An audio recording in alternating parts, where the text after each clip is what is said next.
Hello everybody, Rob here, and greetings from Wisconsin. Thought I'd take a second to walk through my Lavaloonian attack from earlier. I got a couple of people to thank first. One would be to Gilbert, who was able to record the video for me. The other, kids these days know everything just there is about games and computers and technology and all the rest of that stuff. So I found a 12-year-old to help me plan all my attacks. He's a single malt Scotch whiskey. Where was I? Oh yeah, the attack. So looking at the Lavaloonian attack, there are a lot of right ways to do this type of attack. And this strategy works best for me. I found mainly because I can break things down into manageable pieces. Compare that to, say, your go wipes, your go wee attacks where everything happens at the same time and it's a big ball of chaos. So that first stage, the assessing stage, happens before you ever drop your troops. And it's all about figuring out your odds and how to improve them. So when I'm assessing a base, I start by looking at what they have. So I'm looking at things like the air defenses, the expos, the archer queens, and the archer towers. So for this base, I see the air defense is level 5. Anything 5 and below is very nice. 6, you start to get worried. 7, yeah, good luck.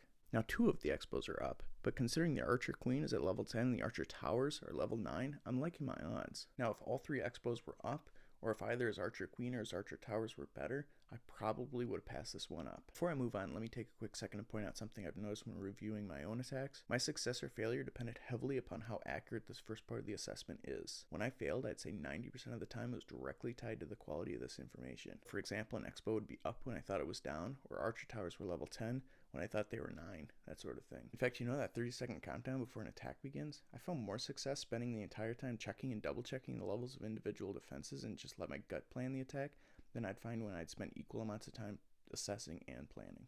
Now after I figure out what I'm dealing with, then I plot out the best line of attack. Now looking at this base, the thing I notice is how the air defenses are divided into 2 overlapping pairs. The 2 on the right overlap each other and the 2 on the left overlap each other, but the right and the left sides don't overlap each other. See, the nice thing about this is that if you attack from side to side, then you can take on each pair separately. While you're attacking one side, the other side just kind of sits dormant. If on the other hand you attack from top to bottom, then while your troops go after the top air defenses, they'll also be in range of the bottom defenses. So I knew I was going to attack side to side, but I picked left to right because the left side was the side the archer queen was on. It's generally the minions who take out the heroes, and a barbarian king tends to just tank your minions while the air defenses pick them off. Now since the rest of the attack went more or less according to plan, I'll just roll right into the second stage of the attack, the air attack, and explain it as it goes along. Here I started with the lava hounds and I placed them close to the edge of the map, even though I could have started closer. And I did this because when you do your hounds and your loons, you want your hounds and your loons to hit the base at the same time. The reason is because the deeper the hounds are when the loons finally hit the base, the less protection they'll give you.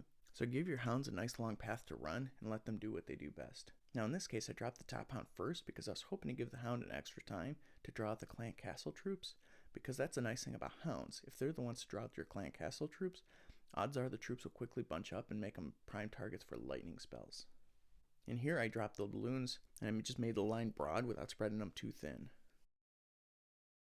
Now when I bring my own minions, I spread them out just like the loons, but because this is war and I only have level 4 minions, I just fill my clan castle with level 6 minions and place them where I think I'll drop my heroes. And here I do the spells. Generally I try to drop 2 rage spells so that they're close but not touching, because if they're touching or even overlapping, then that's just wasted real estate. At this point, after the rage spells, I track down the defensive clan castle troops and I just blast them with a lightning spell. Hopefully it kills them. Here, I'd say I misused my heal spell. I think I got a little spell happy and dropped it when I shouldn't have.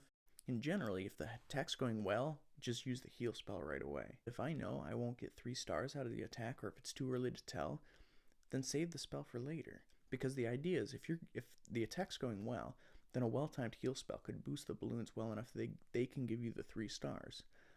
But if there's no way you're going to pull out 3 stars, then save the spell in case the heroes need it in their effort to get that 2nd star. Since I have no spells, I'm just looking for the perfect time and place to introduce my heroes.